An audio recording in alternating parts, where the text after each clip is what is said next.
nostre equip de govern, per al regidor d'Educació, és molt important l'educació i per això des del primer moment que arribarem al govern no hem escatimat en donar recursos als nostres centres escolars, no només al Jaume, evidentment, i bueno, crec que és important contar que venien d'una situació en la qual el manteniment, que és en lo que té competència, és un ajuntament, no es donaven suficients recursos per a dignificar l'escola. Això ho vàrem revertir i vàrem passar de que només se destinaren poc més de 10.000, 12.000 euros a l'any al manteniment a passar a xifres ja molt més importants com són 110.000 euros a lo que és el manteniment d'escoles. El Jaume va ser una de les escoles en les que en Paiporta iniciarem el pla edificant, en el qual col·laborarem la Conselleria d'Educació amb l'Ajuntament per a tornar a ficar-la en valor i intentarem arreglar algunes coses que estaven no molt bé per a una escola que evidentment ja en aquests anys i en un manteniment que ha sigut deficient en el passat, és important fer-ho, com és el canvi, segurament ara us explicaran un poc millor, però com és el canvi de tota la xarxa elèctrica i també una cosa molt important com és l'accessibilitat, tindre un ascensor i mesures d'accessibilitat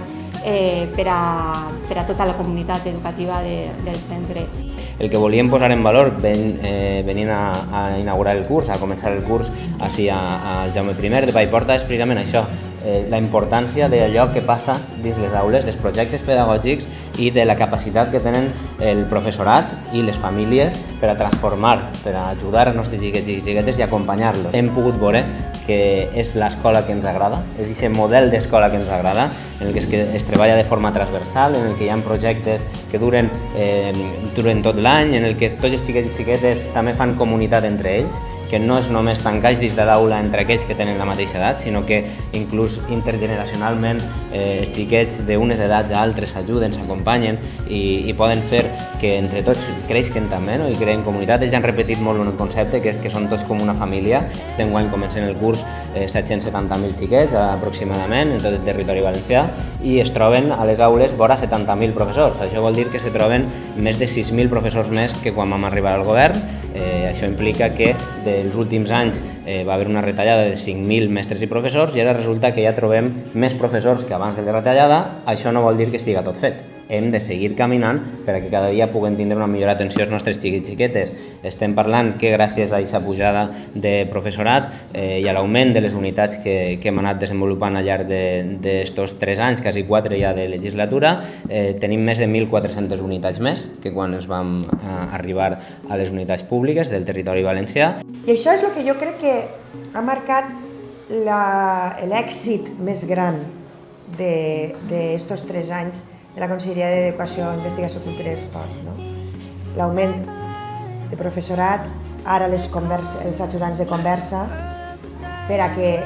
crec que també és el curs on se va impartir més anglès que mai, per a que els nostres xiquets i xiquetes en acabar les etapes educatives sàpiguen perfectament i dominen castellà, valencià, anglès i tinguen nocions d'una segona llengua estrangera. Això ha fet que l'element central siga l'element humà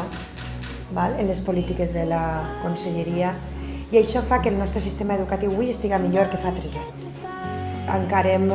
este final de curs polític i principi de curs escolar amb la il·lusió d'haver millorat sensiblement el sistema educatiu i, per tant, les vides dels xiquets i xiquetes dels professors, de la resta de professionals, no només els professors, perquè un col·le també són els que fan el menjador, els que fan el menjar,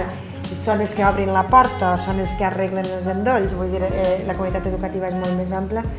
Des d'aquest punt de vista jo crec que encarem la següent legislatura ja amb aquestes ganes de posar en marxa aquestes renovacions permanents pedagògiques que ens facin ensenyar millor, transmetre millor, sentir millor, educar emocionalment millor.